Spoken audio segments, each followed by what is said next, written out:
Hi, my name is Eliana Harper, and last Saturday night I watched my own sister slow dance with my husband under a chandelier I paid for while guests whispered as if I were already dead. They thought I would break down cry-beg. Instead, by sunrise, I was gone, and with me I took every secret they never knew I kept. The kind of secrets that do not just burn bridges, they level entire foundations. Before we dive in, tell me what time you are listening and where from. Drop it in the comments, I read every single one. Now let me tell you what really happened the night I vanished. The first thing I noticed was the silence behind the smiles. I stepped into the ballroom of the Fairmont in Austin, clutching a small silver box wrapped with a dusty blue ribbon. Inside was a bracelet I had custom ordered for Maya Quinn, a pale aquamarine stone set in gold, her birthstone. It was not expensive, but it carried a quiet weight like me. I wore our mother's old pearl pin on the collar of my navy wrap dress. The fabric was soft and modest.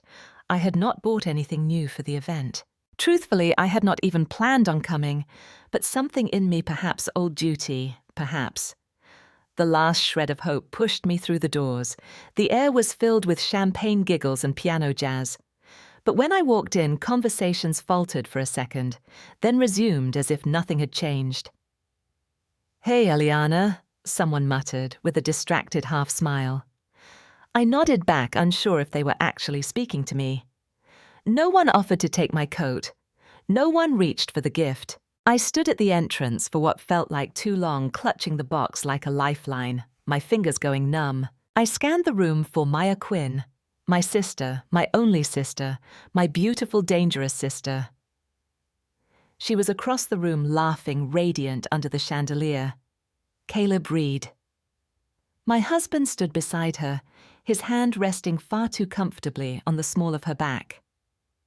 I walked in farther, found an empty spot near the drink table, and took a sip of water. Not wine, not tonight, I told myself. I was just here to celebrate, to smile, and to leave early. No trouble, no fuss. That promise broke 10 minutes later. The music slowed from the stage. Someone announced a special dance. Just for our glowing bride-to-be. Bride-to-be! Maya Quinn turned her sequined gown, catching the light like ice.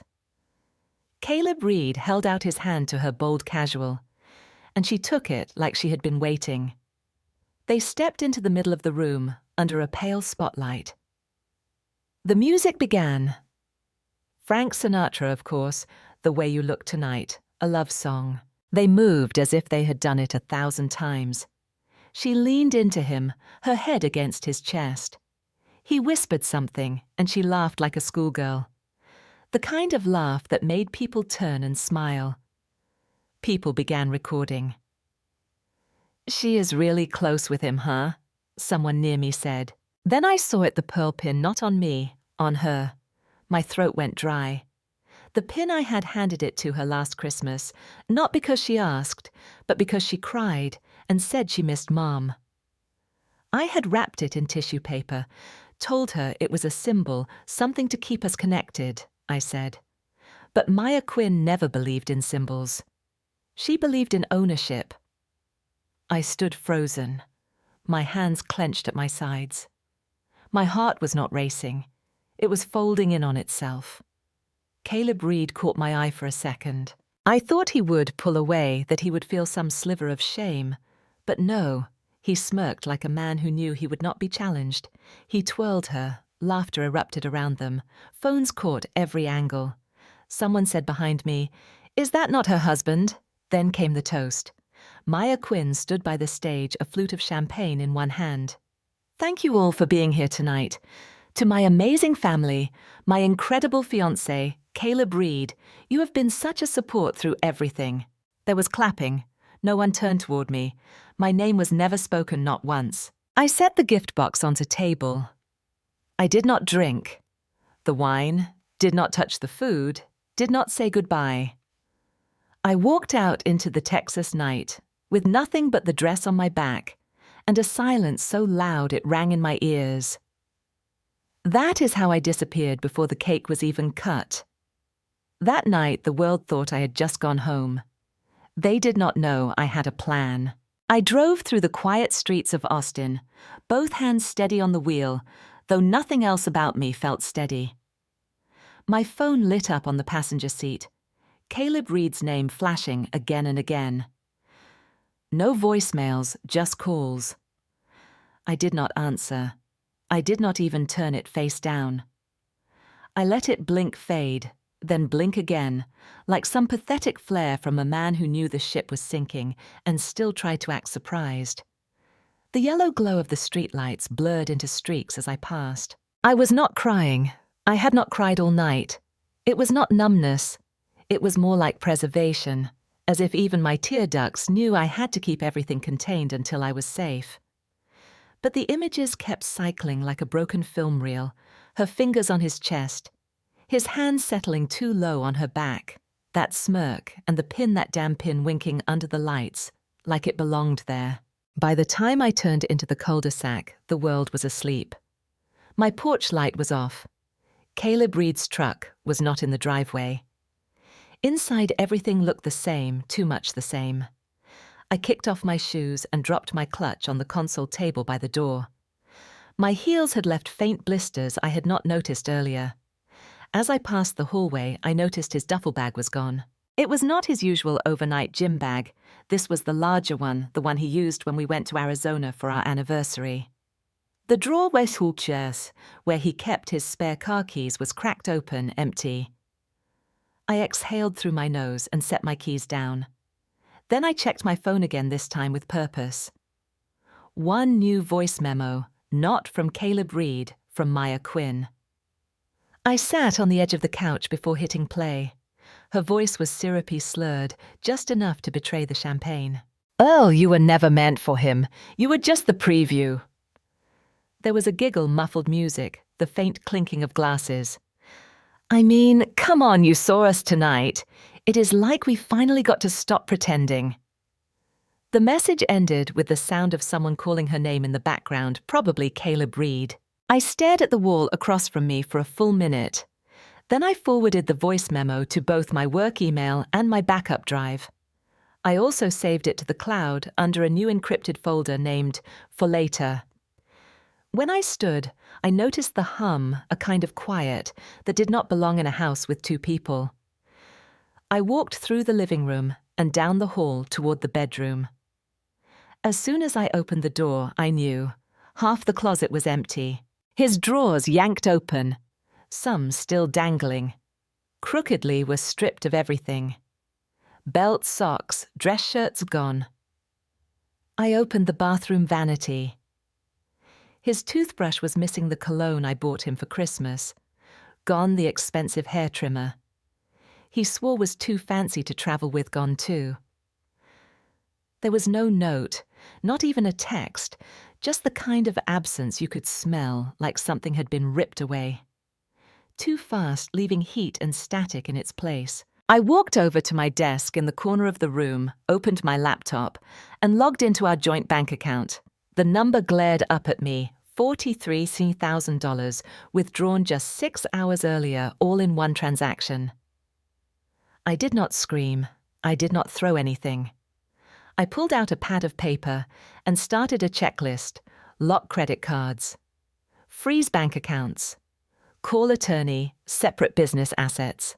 I paused on that last one, business. I headed out to the backyard, flipping the patio lights on as I went. The spring air was crisp. The wind stirred the jasmine vines that curled along the fence. The fire pit was still warm. That is when I saw its blackened corners of papers poked out between the logs. Charred but not completely gone. I crouched down and pulled one free, my licensing agreement signed, stamped mine. Another scrap, my original product sketches, still faintly visible through the burn. He had not just taken the money, he had tried to erase my name from my own work. That man had watched me pull 16-hour days for 2 years straight. Watched me present prototypes, deal with lawyers, pitch investors, and now without saying a single word, he had tried to vanish it all into ash. I stood up slowly. I did not shake. I did not cry. I walked back inside, poured a glass of water, and sat at my desk. I clicked open a folder labeled Insurance. It asked for a passcode. I entered it. Inside were scanned copies of every contract email. Threads, NDAs, recordings, time-stamped photos. Investor lists. A folder labeled Maya Quinn June. I had made it a habit to back up everything after the second time he accidentally deleted my files. The night felt heavy, but my chest felt still settled, like something ancient had shifted. I had let them rewrite me once, but this time I would be the one holding the pen. The next morning, I did not cry. I documented everything. I had slept for maybe 2 hours, if that. When the sky started to lighten just past 5:30, I was already in the kitchen, standing at the window, watching the edges of the clouds burn pink. My coffee sat untouched. It had gone cold long ago. The house felt empty, not just in the physical sense. Caleb Reed's belongings were gone. But what struck me more was how the silence echoed inside me, as if something that had been buried for years was finally clawing its way up from the floorboards. My phone vibrated against the counter. I did not even look at the screen until it stopped buzzing. One message from my mother. Did you cause a scene? Eliana, not, are you okay? Not even what happened. Just that, did you embarrass the family? It was such a classic line that I almost laughed, but there was nothing funny about it anymore, nothing surprising. I deleted the message. Yet the memories came anyway. I remembered being 12, spending weeks building a miniature working wind turbine for the regional science fair. Maya Quinn had wandered into my room the night before the judging and asked if she could help with the finishing touches. The next morning, she arrived at the exhibit early, with my project in tow, her name on the placard. She won first prize. I stood behind the judges watching her accept the medal. She did not even look in my direction. Or the time we celebrated my high school graduation at a restaurant, and my father raised his glass to toast Maya Quinn for always making the family proud, even though the night was supposed to be about me. His reason Maya Quinn just presents herself better. Every milestone that should have been mine had been diluted, blurred, or outright stolen. I had kept telling myself that being the bigger person was noble, that humility was strength, that love, even when it went unreciprocated, still counted for something. Maybe it did, but what it did not do was protect me, because last night was not the first time Maya Quinn had crossed the line with Caleb Reed either. I had seen the signs at our engagement party. She had brushed a stray eyelash from his cheek. I had caught her fixing his tie before I could even reach him. I remembered the way she looked at me when I noticed like I was in her way. I naively, desperately had chosen to believe her smile was just teasing, just family being close. I had once told myself that I was just sensitive, that I was reading too much into things. Caleb Reed had said so too. But when I sat on the edge of the bed that morning, I remembered something else, a therapy session from about a year ago. I had been exhausted on the verge of burnout, and my friend had insisted I try speaking to someone. The therapist had asked me, Eliana, do you feel invisible in your own marriage? I laughed at the time, shrugged it off. Now the words clung to me like cold breath on glass, not just invisible, but erased. In my mind's eye, I replayed the moment Maya Quinn leaned in and whispered something to Caleb Reed on the dance floor. He had laughed. She had smirked. It had seemed meaningless then. Now it mirrored a moment from our honeymoon when I had said something private to him in the same way, and he had called it the most intimate moment of our trip. What else had she mirrored? What else had she taken and made hers? The clock on the wall read 7:12 a.m. I got up, took a deep breath, and opened my laptop. Emails had piled up overnight, a few notifications from my assistant, some basic updates from suppliers. One flagged message forwarded at 2:34 a.m. It was from my assistant, Lauren Brooks, with the subject line, "You did not authorize this, right?" I clicked it open. The message she had forwarded was from Maya Quinn, sent using my name, my business email. The signature was forged identical except for the hyphen in my middle name, which I always omitted, but the revision was clear. It was a revised licensing agreement for one of our key IP partnerships. Instead of sending royalties to my company, it rerouted them quietly to a shell entity in Maya Quinn's name. It had been prepared and sent to the legal department just hours before the engagement party. This was not just petty sabotage. This was theft, calculated cold-filed with precision and confidence under the assumption that I was too soft, too blind, too loyal to ever notice. I stared at the timestamp again. 4:48 p.m., before she even stepped into that ballroom, wearing my pin, before she slow danced with my husband in front of everyone I once considered family. She already thought she had won. But here is the thing about underestimating someone like me. You assume silence means weakness. You assume forgiveness means defeat. But I had something Maya Quinn never did: memory, documentation, and time. I was not just a discarded wife, I was a target, and they thought I would never fight back. The words still rang in my head as I stepped onto the cracked pavement outside the co-working space downtown. I was not a discarded wife. I was a target, and they thought I would never fight back. The morning had already climbed to a slow, humid wait. Austin spring did not offer much relief, but my mind was sharper than it had been in months. I walked past the glass doors into the shared workspace I used occasionally. The receptionist, an older woman named Bethany Cole, nodded at me with faint recognition. "Meeting room 2C, she said, not even needing me to ask. Dr. James Riley sat at the far end of the room. His suit was a soft grey, understated, but firm just like him. He had mentored me during my early business structuring days, sharp as a scalpel, retired now technically, but still the kind of man you called when something was not adding up. "Eliana," he greeted with that same calm voice he had always had. "You look like someone who has had enough." "That obvious," he gave a dry chuckle. "When you emailed me at 4:00 a.m., asking about silent transfers and forged signatories, I figured it was not just curiosity." I sat down, folding my hands on the table. "I need to know how deep they went," I said. "Caleb Reed, Maya Quinn. I think they are trying to take over everything." James Riley did not ask questions he already knew the answer to. He just opened a folder and slid it across the table. Inside were printed records, paper still warm from the printer. 3 months ago, while I was at a silent retreat in Arizona, no phone, no email, no outside contact, a power of attorney form had been submitted. My digital signature was on it. It authorized Caleb Reed to make temporary administrative decisions regarding equity structure and intellectual property licensing. In the weeks that followed, share ownership in my company had been diluted not by much, just enough to allow for strategic reallocation. Strategic reallocation, a euphemism as vile as it sounded. My name had been pushed down on the ownership hierarchy. Caleb Reed and Maya Quinn now held collective control. "You have got 2 choices," James Riley said, his tone low. "Fight loud or fight smart?" I exhaled slowly. "What does smart look like?" He tilted his head.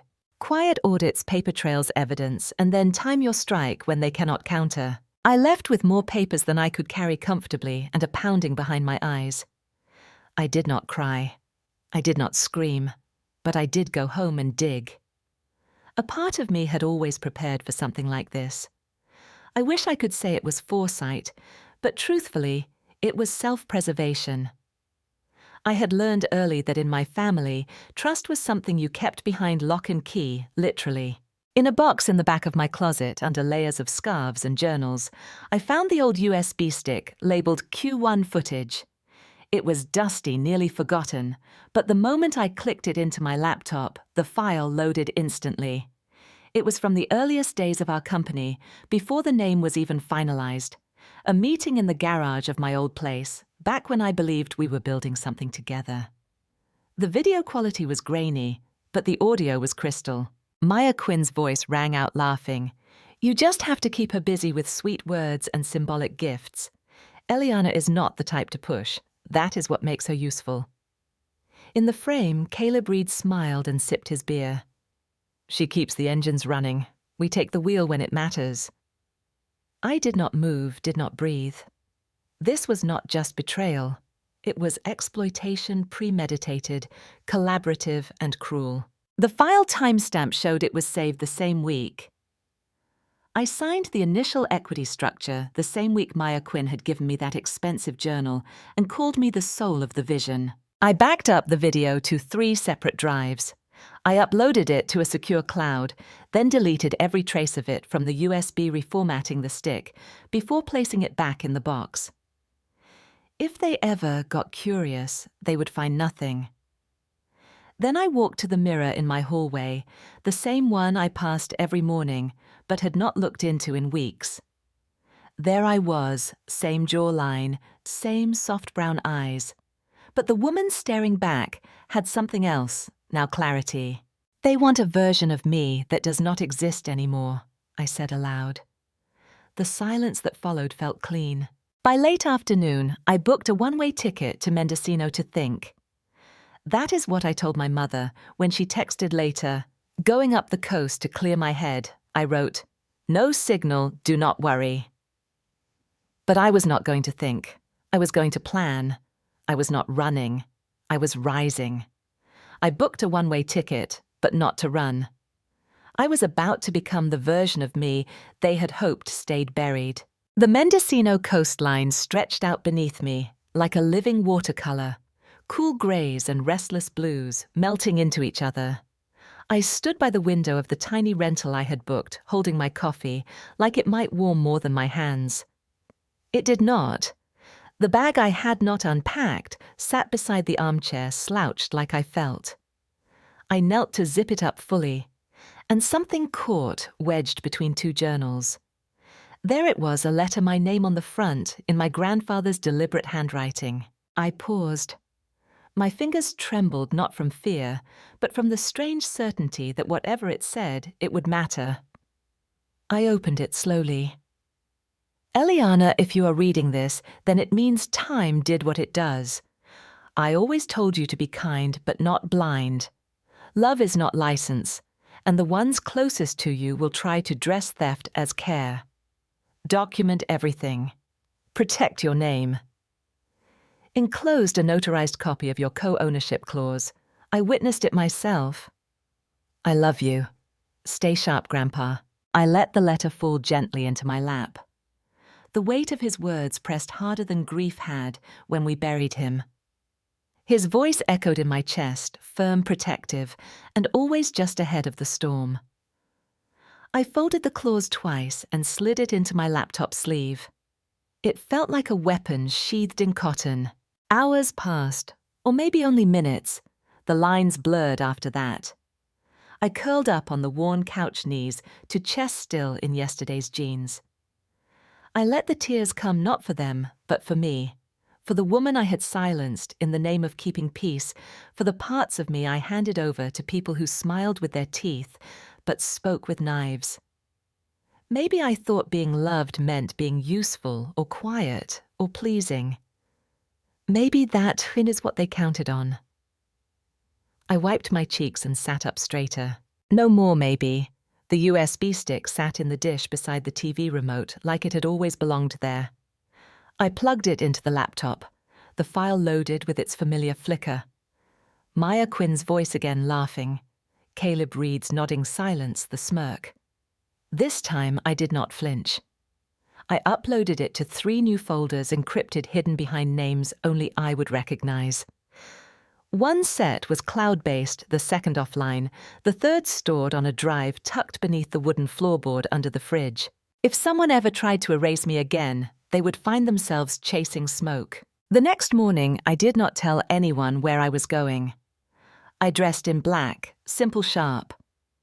I looked in the mirror and did not recognize my own eyes. Then I drove down the coast, letting the miles stretch out the knots in my chest. By the time I stepped onto the rooftop in Oakland, the sun was beginning to tilt toward dusk. The city buzzed below like a secret everyone was in on. Caleb Reed and Maya Quinn were seated at the long table surrounded by people in polished shoes and designer watches. The clink of silverware, the hum of thin laughter. I did not wait to be seen. I walked up and stood at the head of the table. It took 3 seconds for Caleb Reed to notice me. His jaw tightened. Maya Quinn's eyebrows arched, but she did not flinch. "Eliana," she said, the tone too smooth. "What a surprise." "I figured I would drop by," I said, reaching for an empty glass. This looked like a celebration. Caleb Reed half stood. "We are in the middle of a private 2 long games," I said, raising the glass, "and short memories." Maya Quinn's smile twitched. I reached into my purse, pulled out a napkin, and placed it in front of Caleb Reed, folded neatly. On it, a printed image of the forged signature from the transfer form. It was off by just 1 letter, an L swapped for a capital I, something a stranger would not catch. Something a sister should have known better than to fake. "Tell Maya Quinn next time she signs my name," I said, "she should spell it right." The table went silent. Someone dropped a fork. I did not wait for the replies. I turned and walked away, my heels steady on the concrete. No shouting, no slaps, no courtroom drama, just a napkin, a quiet line, and a truth too sharp to ignore. The elevator doors opened as I approached, and I did not even look back. But I knew they were watching. I could feel the heat of it between my shoulder blades. I knew what would come next. So did they. But what they did not know, the next move was theirs, but I had already made mine. 3 days ago, by the time the boardroom filled with murmurs and the scent of polished wood polish in San Francisco's financial district, I had already been awake for hours. I did not fly in. I did not need to. A well-timed virtual entrance would say more than any pair of heels ever could. They had chosen to meet without me, as if I had already been written out. But I knew Caleb Reed. I knew how he operated bluff posture charm, then pressure. I waited until he stood at the front of the conference table, gesturing to slides that painted himself as the strategic genius behind Hudson. Boworks, my company, my code, my late nights and sacrificed weekends. Then I clicked, join meeting. The screen behind him flickered once, then I appeared. Caleb Reed froze his hand mid-air. "Good morning," I said evenly. "I believe I am still listed as a co-founder majority vote holder if we are splitting hairs." Dead silence, then a cough. I uploaded the notarized clause directly into the call's shared drive, dated 3 years ago, witnessed by Judge Henry Hudson. That would be my grandfather, for those unfamiliar. One of the older board members, Margaret Walsh, leaned forward and squinted at her tablet. Her brows drew together. Why were we not told about this clause? Caleb Reed opened his mouth. Nothing came out. His neck flushed red. I did not raise my voice. "Because no one asked who built the company. You only asked who signed the checks." Margaret Walsh's lips pressed together. Then she nodded. Just like that, my seat at the table was no longer up for debate. After the call ended, I opened a secure browser and filed the motion. The joint marital business account Caleb Reed and I had set up when we merged assets for Hudson. He always said transparency builds trust. Turns out he meant my transparency, not his. My motion cited forgery, unauthorized signature usage, and breach of fiduciary trust. I attached the relevant files, logs, and a flagged timestamp showing digital tampering from Maya Quinn's device. The bank's compliance team acted swiftly. 3 hours later, I got the confirmation account status frozen. A minute after that, Maya Quinn tried to move $50,000 from the media allocation line item. Her screen blinked. Access denied legal hold authority, E. Harper. I imagined the look on her face, the clenched jaw, the manicured finger tapping her phone screen in disbelief. Somewhere in a penthouse suite, with floral arrangements and iced matcha.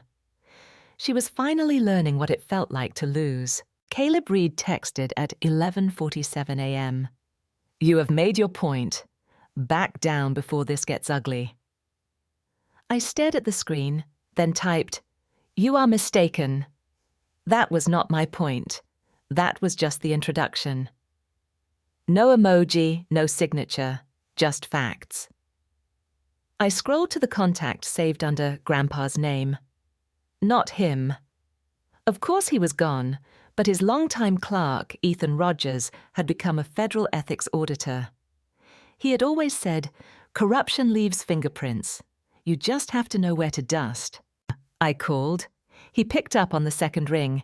"Eliana, I need help reviewing some asset movements," I said. "And I have a list of board votes that, well, they feel more like patterns than strategy." His tone changed. "I am listening." We set a time later that day. I took a slow drive north. The coastal traffic gave way to winding turns and sun-dappled silence beneath the redwoods. I rolled the window down, let the breeze comb through my hair. A voicemail I had not played in years surfaced from my saved archive. It was Grandpa, his voice crackling with that calm certainty that never faltered, not even in his final months. "You are not hard to love, sweetheart. You are hard to fool, and that is a blessing in the right hands." I did not realize I had been holding my breath until that moment. My hands tightened on the wheel, and for the first time in years, I smiled without pain trailing behind it. They had tried to erase me from every decision, but the woman they erased had just become the shadow behind every consequence. It had been a week since I turned the tide in that boardroom, and in truth, I had not slept the same since. Not because I was restless, but because for the first time I no longer flinched in anticipation of the next betrayal. I anticipated it, I studied it, I dismantled it before it arrived. So when the invitation to the Hudson Family Foundation Gala never came, I was not surprised. I had already seen the guest list. My name was nowhere on it. But I showed up anyway.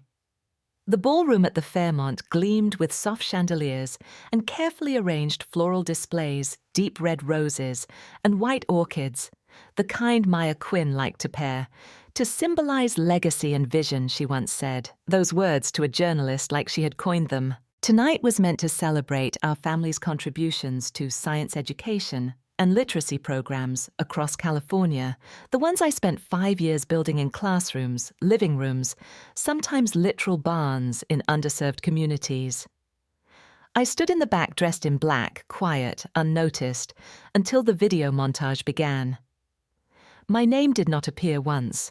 There were stock photos of children learning with tablets. Images of Maya Quinn handing out books. She did not write quotes I had written now, in her voice misattributed. Guests around me tilted their heads. "Wait," one whispered. "Was that not Eliana Harper's project?"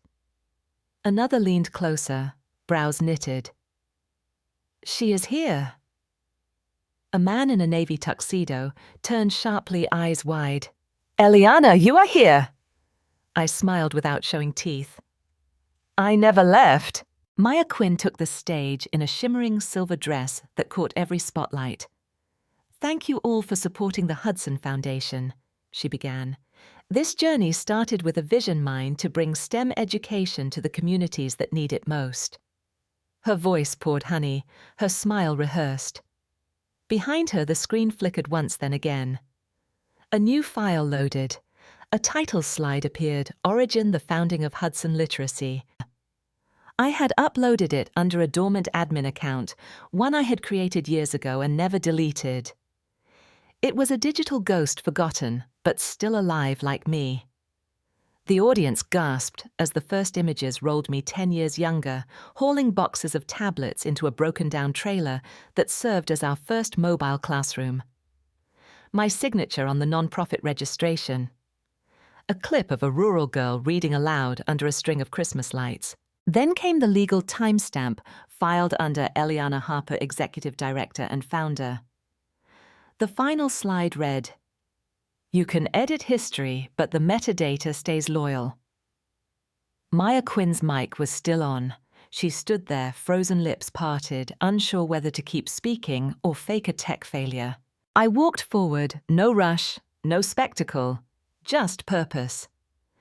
Pinned to my lapel was a simple rosewood pin, the same one my grandfather gave me on the day of our first funding grant. He said it represented service over show. Maya Quinn once called it cheap, told me not to wear it to donor meetings, but tonight donors leaned in dutifully when they saw it. Some touched their own lapels in memory of Grandpa Henry's legacy. I met Maya Quinn's eyes, but did not stop at the podium, just passed her just enough. She did not follow. Outside, the air had that cool edge San Francisco carries in early spring. The valet brought my car around slow as molasses. Caleb Reed's voice came from my left low and bitter.